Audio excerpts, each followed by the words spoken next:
HAMISH RUTHERFORD Last updated 0500, October 8, 2017. While a study into fuel margins found there was reason to believe prices may be too high, debate over competition in the industry has only intensified.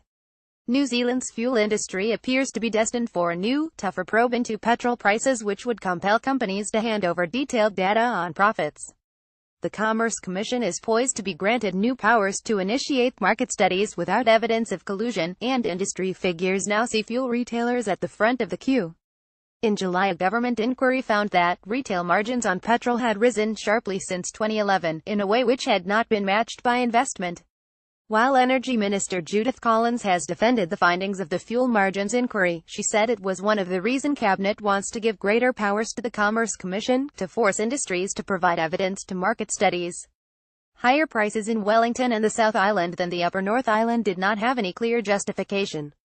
Read more. Energy Minister questions Z Energy's public disclosures about fuel margins. Petrol back above $2 a litre as pricing inquiry fades into the past. New Zealand's largest petrol company says margins are top of cycle. Cannot definitely say that fuel prices in New Zealand are reasonable, and we have reason to believe that they might not be, the study concluded. Andrew McNaught, Mobil New Zealand country manager, became the public face of the fuel industry during the recent pipeline disruption which cut supplies to Auckland for more than a week. But Mobil has come under fire from Energy Minister Judith Collins, who claims she directly asked both McNaught and an executive from the company in Houston to comply with requests for information for a government inquiry into fuel margins. Collins said she was told the company would cooperate, but then refused to provide all of the information requested.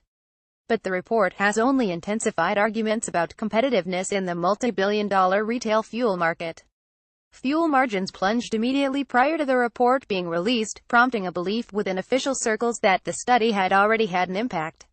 When margins began to rise again, Energy Minister Judith Collins accused the industry of cynical behavior. Z Energy Chief Executive Mike Benatz rubbished the findings of a government inquiry into fuel margins in a letter to Energy Minister Judith Collins. Benatz told Collins the company was considering making a public call for a Commerce Commission inquiry into the sector, but has since stepped back from the stance, with the board opting to remain silent on the issue. It soon emerged that Mike Benatz, chief executive of Z Energy, New Zealand's largest petrol company, had privately rubbished the fuel market report. In a terse letter to Collins, Benatz said the report was incomplete in terms of both content and participation. Quality was compromised by immovable deadlines, and was based on a very poor level of understanding of this industry. Benatz threatened Collins with a public call for a market study by the competition watchdog to clear up doubts surrounding the industry, which he claims is more competitive than ever. Collins responded by questioning Z Energy's own information, accusing the company of being disingenuous.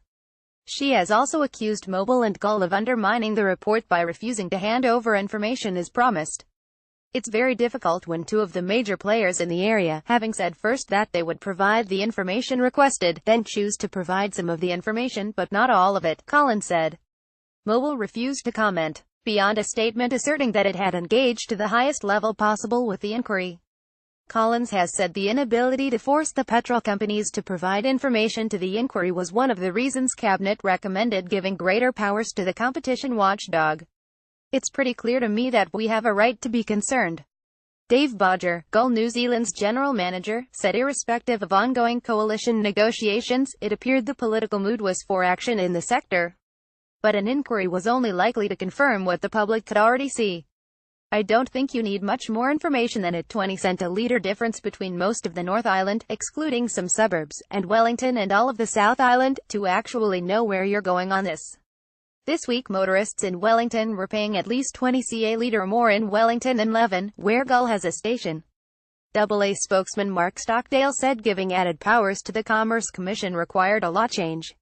If the changes go ahead, the AA would expect the fuel industry to be one of the first industries that would be targeted. The AA has been calling for the fuel market to be investigated for years. While it welcomed the latest study, the findings were ultimately a bit indifferent, with parties on both sides questioning the outcome and a lack of firm answers. It reinforced the idea that motorists has cause for concern, but didn't say for sure, and couldn't provide any real solid answers. While motorists wanted the government to do something, it was not clear deeper studies would actually lead to change. Stockdale said in Australia the ACCC, a more powerful and proactive equivalent of the Commerce Commission, conducts annual studies investigating the activities of the fuel industry. However, it was not clear that conducting the extra studies, by themselves, improved competition. Sending the issue back to the Commerce Commission could put commissioners in a somewhat awkward position. In April 2016, the Commission cleared Z Energy's acquisition of Chevron New Zealand's business, principally Caltex, declaring the acquisition would not make a material difference to competition in the market. The majority ruling was opposed by Dr. Jill Walker, a commissioner on secondment from the ACCC, who argued that the fuel companies were using tacit agreement to coordinate prices in Wellington and the South Island, and the situation would get worse if the deal went ahead. In my view, the proposed merger would be likely to entrench that price coordination and see coordination occurring more completely and more quickly than it does presently. Stuff.